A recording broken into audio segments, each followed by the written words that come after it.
All right, everyone. My name is Fala Shazib, and I'm here to tell you how not to build an escape room. So as a student at the university, I got into VR about a year ago. I started a club, I give a couple of introductory workshops, but I never really built a project on my own. So I decided to build a virtual escape room. Here, virtual stands for virtual reality, also known as VR, which is a believable, interactable 3D world, which is usually accessed via equipment, like the Oculus or the Vive or even the Google Cardboard, right? And an escape room is a room with puzzles that you need to solve before you can escape. I chose to do an escape room because I like them. I thought it'd be fun to develop. They have a wide variety of puzzles, so you can choose a puzzle and teach you a new concept, and it heavily focuses on interaction with your environment. So that's something I really, really wanted to learn. Now, I came into this knowing like so little, honestly, right? And I messed up so many times. In fact, we're gonna count my mistakes together on the top right-hand corner right there, right? It'd probably be so much easier if I just told you the correct way to do it. But if I suffered, so are you guys.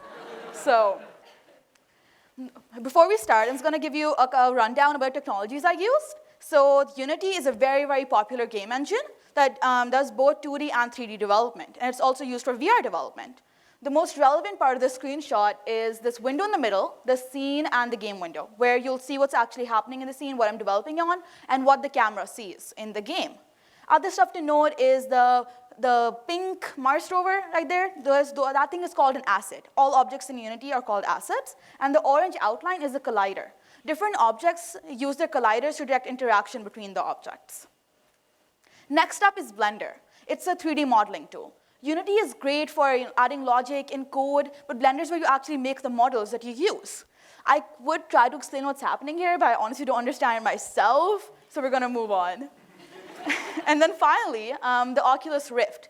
It's one of the higher-end headsets out there, and this was what I was using for my development. So it comes with 2 controllers and comes with 2 sensors to sense your movement in the room, and it requires a compatible PC. In this case, I was using a laptop. So my very, very first mistake was being really unrealistic with my overall outlines. I was blowing up a microwave. I was planning to break a wall to find a hologram from a secret agent. And I was flooding the bathroom. I still don't know why I was doing this. I honestly don't know what I was planning. But eventually, I became more realistic, and I cut my puzzles down to a few really basic puzzles that are typical in different escape rooms, stuff like number codes, and finding items around the room, or hiding them in different places, overall adding to a 15-minute runtime at an estimate. So I get started. Now, technically, you're supposed to make these models, like the walls and the panels, in Blender, but I really, really didn't want to. So I used Unity. So I used really basic cubes and panels and created this really, really basic wall structure. And I went on and added my walls and my doors and everything else, and this looks great, but actually it's tough to populate it. And for that, why make something when you get something for free, which I got on the asset store. Unity has an asset store where you can buy and sell assets online. Since I hate paying for money because I'm a university student, I got a free package. This is great.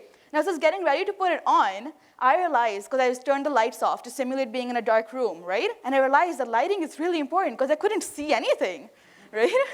Yeah, that's my third mistake right there. So I started adding lights, and I started adding different objects, and looking pretty good so far, right? Look how fancy that looks. Wow, I would live there. Yeah. And right, but then you can see how some of these things do look a little bit useless, right? Like the couch and the table and the sculptures. They won't add anything to my gameplay or my puzzles. But actually, they're pretty necessary because these add to the environment and the player's experience and immersion, which is really, really important in VR. So I continued doing this, and you can also see one of the other mistakes I did, which was that there's no consistency in my models. You have these really fancy couches and tables, and you have these little circles that look like they were drawn by a child, aka me, right? And you can see, because I chose different packages and I refused to make anything in a proper modeling software, I ended up having a really weird consistency, and that's something I had to do the entire game. So continue doing this. This is my very beautiful living room, my even more beautiful kitchen, and the numbers here denote where I hid different puzzles around the room, or where I plan to keep different puzzles. And then finally, my bedroom, complete with a wall that I was going to break down. I was very excited to get to this point. But yeah, So I ended up having a really nice house, but there was still some stuff missing, like the number pad or the codes or breakable objects that I couldn't find online and I couldn't make in Unity. So the time had come. I had to open up Blender. I looked at it. I looked at it a bunch more. I closed it back down. I couldn't, but you know what? I'm an adult. I cook, I don't know, I'll do adult stuff, you know? So I closed this back up and I went back. And you know what? I got down to it and it wasn't that hard. The trick with Blender is you gotta figure out how to move around. So as soon as I figured that out, I figured out you could use different models to manipulate them and get what you want. Started making different symbols, I added colors, different things. I even made this really fancy light switch, which I'm really proud of. And then I figured out how to break things to simulate actually breaking an object in Unity. So I was learning a lot. I was really, really proud of myself. So then I used these components to make something in Unity. So like the number pad, I made those components individually, and then I added colliders so I could interact with them in the game. Another mistake that I made was importing them wrong. So I had deleted my original Blender files. I couldn't re-import them, and I accidentally imported them with the camera and the lamp. So this didn't really impact the player's experience, but overall, it made it a really huge pain to work with them. So something I learned. So in the end, I have this beautiful escape room, all designed up, and now what next? I need to actually start adding the code and the logic. So I start, and pretty quickly, I realize it's all useless without input. So I go look for a package to help me do that. VRTK is a really popular package out there, which works regardless of what headset you're using. So I decided to go with that. So I go download it, I import it, I'm very ready to start using it, and so many errors. Oh my God. So apparently this was because I had an older version of Unity. So I could download 28.3. I was using 28.3 updates like all the time, so I was ready. It's downloading, takes a couple of hours, I'm fine, I take a nap, I go back. I click play, and it compiles, but it doesn't work. I genuinely didn't know what's happening. I still don't know what happened. Maybe it was my laptop, maybe it was the code. I gave up. So I went to official resources. I went and looked for the Oculus integration package, right? So let's just focus on Oculus only. So I'm confident at this point. I have this Oculus integration package I'm about to download. I have 2018.3. What can go wrong? And it's incompatible, right? It's okay, because my laptop's dual booted. So I have an older version of Unity on Ubuntu. I go to that, right? Listen, you laugh, but I need it, okay? So I go to that, I open it up, right? I'm really excited, I'm gonna get to work. And everything disappeared. And apparently, and this is a really, really bad way to find out, but Unity projects aren't compatible with older versions. So I still had my assets in the project, but they weren't in my scene anymore. They'd lost their links. So I had to recreate everything. And there were 30 objects there. So I'm gonna give myself 10 mistakes for that. It was, oh my God. So I go back, I recreate it, looks just as beautiful as before, I go implement the Oculus integration, I click play. Are you guys ready? And it crashes. Right? It's fine. This was apparently because my laptop wasn't compatible with the Oculus itself, right? Which was just a shitty laptop, apparently. So it's fine. I have another laptop from the club. God bless our club, I go use it. I'm really, really excited. It gives me a warning saying that, it's a different version, but this is I don't know, should work, right? I just need it to open so I can actually start fixing it. And it doesn't open. So at this point, I have 3 versions of Unity on 3 different operating systems, on 2 different devices, and nothing's working. What do I do? I cut my losses, and I start again. Escape Room 2.0. This time, we'll get it right. It's gonna be okay. So I'm a little bit smarter this time. So I only make 1 room before I start testing integration out, but I still had to recreate everything. So I'm gonna get some 10 more errors for that. So I continue with that. And then at this point was a little smoother. So the very first thing I did was implement looking around through the headset. Thank you, I heard that snap. So this was done by the Oculus package itself. And what happens is that it gets a camera directly from the headset's feed. So I can look around, that's great. But that's not enough. I want to be able to grab things. And the first thing to do is add hands. So the Oculus, the controllers have touch sensors and different buttons on them, and I can manipulate them to have very organic hand movements. So it looks great. I have these very beautiful hands right here. And then I want to actually implement interaction. So I chose to do grabbing.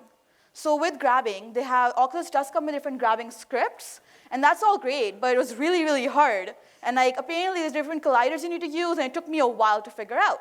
And different other modifications as well. Like sometimes if you don't have gravity enabled, it's gonna fly off into the air, never to return, as you'll see. Yeah. And then sometimes, if it's kinematic, then it just is frozen wherever it is. So it took a bit of tweaking for me to figure it out. But eventually I did. And then grabbing's great, but sometimes I just want to press stuff, right? Like pressing a button or pressing numbers on my number pad. So for that, I implemented a controller and like a point select thing. So I tried to do this myself, and I failed miserably, and then I found a really nice package. So the lesson here is just don't try things. So here, I could run a different function when I hover and a different function when I select. And this was great. I figured out interaction between myself and the objects, but I hadn't figured out interaction between the objects themselves. Yeah. So let's say I want to break something. Yeah, I love this GIF because you can feel my desperation, But yeah, so in this situation, what I was doing wrong was that I had different colliders on the hammer and the objects themselves, right? And the cube object collider wasn't letting me pass through it. But eventually I figured that out, it's all good. And then I heard something really, really wrong, the fact that there was no sound. And VR relies heavily on both visual and auditory input. And I just forgotten sound completely. So I was hitting this thing with my hammer, and it's nothing, crickets, So then I had to implement that, and that was an easy fix. And there's a bunch of other smaller errors I had too, like scaling, where my stove is twice as big as my table, and the pot is as big as my head. Fun stuff. I fixed that. And then this point where the cubes exploded into my face. I was in VR, and I screamed, and it was really scary. Yeah, and Unity actually crashed for a while, and I lost a little bit of stuff, but it's fine. So, and then stuff like where I was catapulted in the sky. I still don't know why this happened. I just hope it doesn't happen again. I'm going to ignore it. Yeah, and I also realized I didn't have a roof, so, lesson learned. Yeah, but, with 38 mistakes, finally, I was done. I had the first 6 puzzles ready. Thank you. Yeah. So here you can see I start with finding a hidden button. I press it to open the kitchen door. I smash a bunch of cubes to find a code. I input that code into another door to make that disappear. I toggle the light switch to find a place where I'm supposed to hit the wall. Another thing where I find codes around the room on different candles. And then finally, when I break that wall down, I'm so excited. And then my very last puzzle, where I unlocked this treasure box to find a USB of, vague government secrets, I don't know, in for your own thing. And that's it. That's my final puzzle. I am done. So what's next? So I could add more interesting puzzles. I could add proper animations, because I got very lazy, and I just made the doors disappear, because who has that ever? Right? I could expand the number of rooms. I could clean up my design and make it all look consistent. I could add a story or a theme. There's so much you can do, right? So what is the proper way to build a virtual escape room? So many, things you can fix. So be realistic about your ideas and cater them to your target audience. But being realistic doesn't mean don't be imaginative, right? In VR, you can do anything. If you want to blow up your microwave, go ahead, do it, have fun. And then don't spend too much time on the design at first. Focus on interaction, and focus on figuring out your target VR equipment first. And really focus on the models when you come to the design. Actually invest time in learning Blender or another similar modeling software. And then consider aspects such as sound, lighting, and collision. And then lastly, most importantly, and also a little cliche, but have fun, Because why else would you do this? Yeah. And what else can you do in VR? You can honestly just do anything. You can make games or art or training materials, right? And you start by learning. You can take a bunch of tutorials, and you can work on a small project like this. And lastly, join the community. There are a lot of Facebook groups out there. There's official meetups. There's the Waterloo meetup. It's run by a professor from the university. The Game Institute has a graduate VR working group. And my personal favorite, the club that I started, it's an undergraduate club, and you can find it at uwvr.ca. And then, finally, oh, yeah, I know. So I made so many mistakes, right? 38 to be exact. And honestly, there's so many that I didn't even put on these slides. They were just too stupid to put on there. So, and I messed up. And then next time I do a VR project, I just know I'm going to make these mistakes again, 100%, half of them at least, I'm going to have a bunch of new mistakes, and I'm going to be so frustrated and so tired. and so excited. You know, I'm excited to learn not to do something because everything is so new, especially in VR. And if I'm messing up, it means I'm learning something. I learned something from every single one of these mistakes. And I'm excited to mess up again. And I hope that this talk made you guys excited to mess up too. Thank you.